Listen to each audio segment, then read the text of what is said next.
Ikuti program Camera, catatan Menko Airlangga.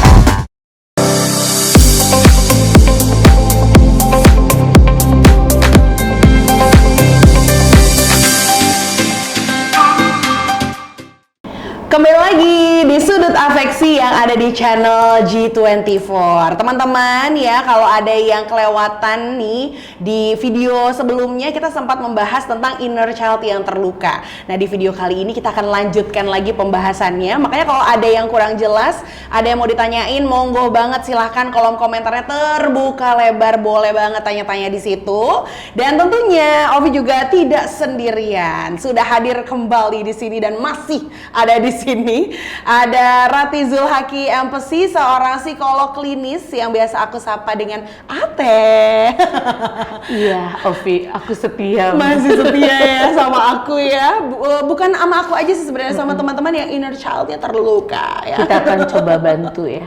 Kita akan coba bantu. Tapi untuk video sebelumnya, kalau ada yang udah nonton, di endingnya tuh aku bilang kalau orang yang bucin, orang yang susah move on, orang yang kayaknya tuh wah jadi budak cinta banget, itu ada kaitannya dengan inner child yang terluka. Emang benar? Oke, jadi ini kita mundur dulu nih ya sebelum menjawab bucinnya. Soalnya bucin itu kan ya bahasa anak sekarang tuh budak cinta.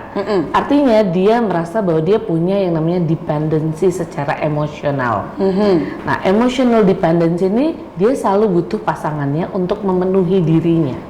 Berarti ada yang kurang dalam dirinya dia. Contohnya misalnya pasangannya balas WA telat 1 menit udah langsung, Wah, kamu di mana sih sebenarnya? Aku tuh gak bisa banget, kamu gak ngabarin aku kayak gini gitu ya? ya, Panik kayaknya langsung. sangat ini ya.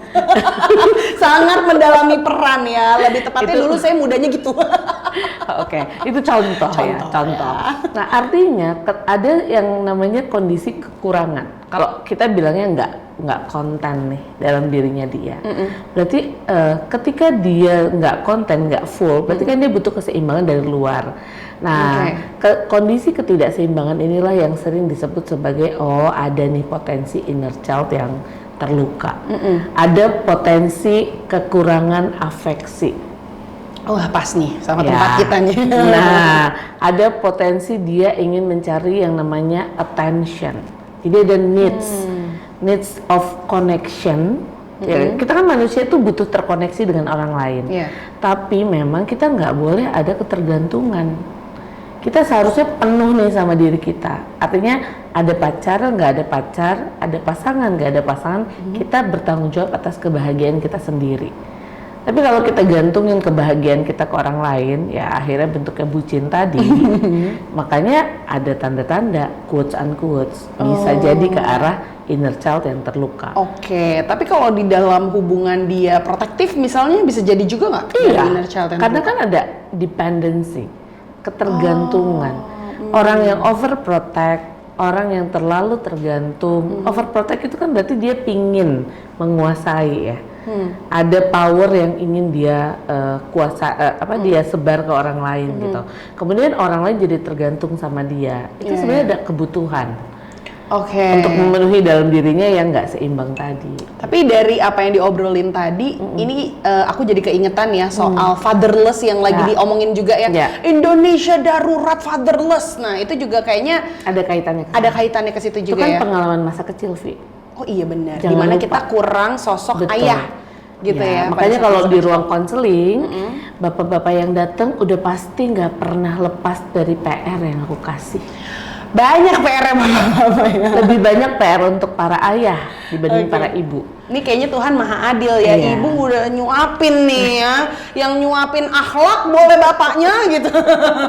Kenapa coba? Karena penyumbang logika terbesar itu adalah ayah. Dan orang yang bucin itu biasanya logikanya jarang dipakai. Dia pakainya apa? Hati, perasaan. Karena kalau misalnya dia pakai logika, dia pasti akan menyeimbangkan. Jadi dibalik hatinya yang kemudian menyuruh logikanya. Tapi kalau harusnya kan logikanya yang nyuruh hatinya. Jadi harus sinkron nih.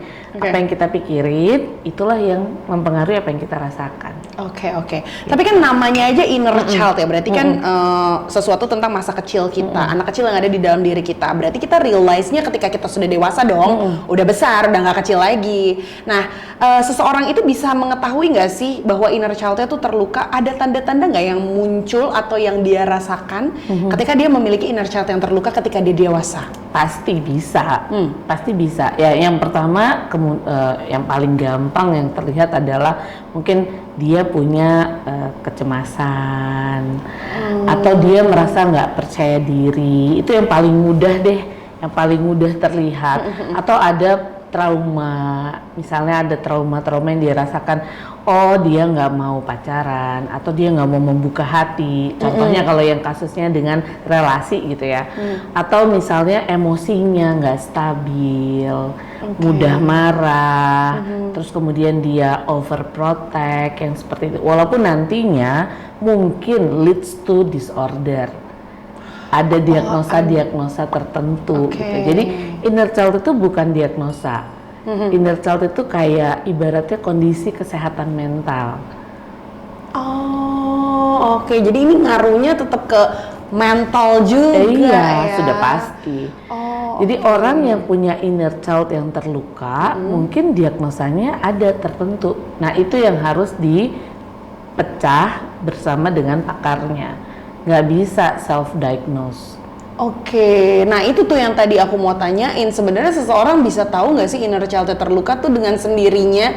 Mungkin kalau udah punya sesuatu kayak tadi ya, sering cemas, apa segala macam, mungkin itu adalah warning kita ya. Betul. Karena menurut aku pribadi, ketika kita memiliki sesuatu yang berkaitan dengan mental illness itu bukan aib sih. Betul. Karena semakin cepat dideteksi, itu semakin cepat juga untuk pemulihannya ya nggak sih? Betul. Makanya aku sering menggambarkan kesehatan mental itu adalah sebuah perjalanan.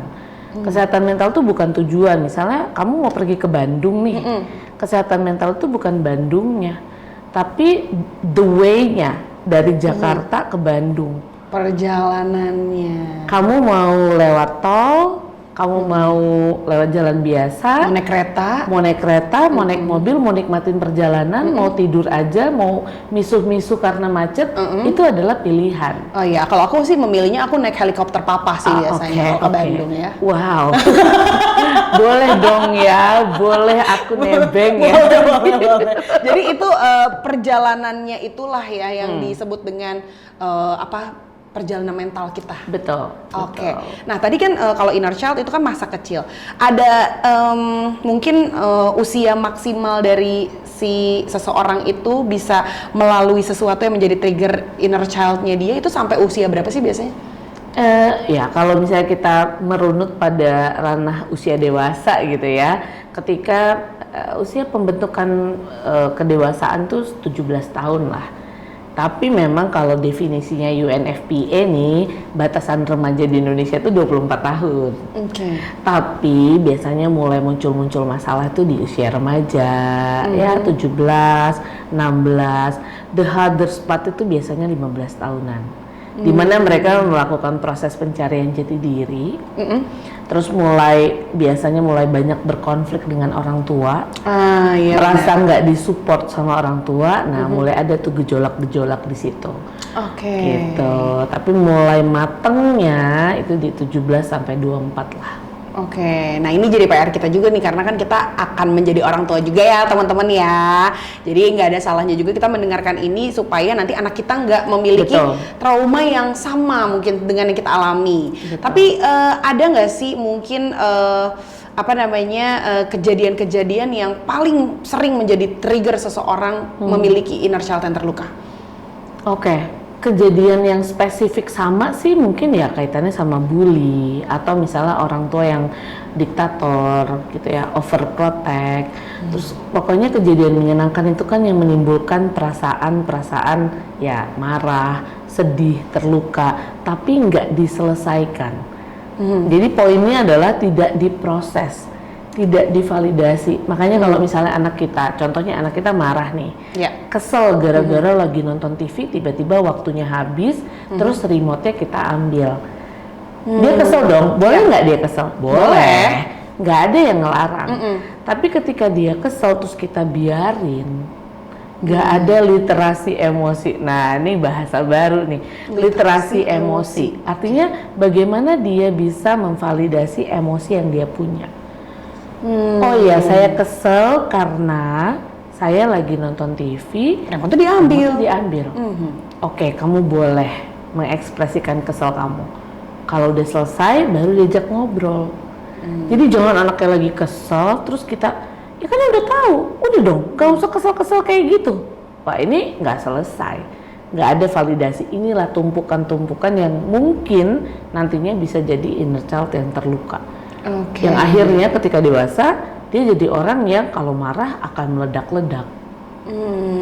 Emotional uncontrolled Iya, jadinya. seperti itu. Oke, nah kalau dampak dari inner child yang terluka ada nggak? Tapi nanti dulu, jangan dijawab sekarang, Baiklah. karena nanti kita akan ada part berikutnya setelah ini. Jadi pastikan untuk teman-teman semuanya menyaksikan part berikutnya dan diingatkan lagi kalau misalnya ada yang kurang jelas tentang inner child boleh ditanyain ya di sini ya. Boleh banget. Oke, tentunya masih di sudut afeksi.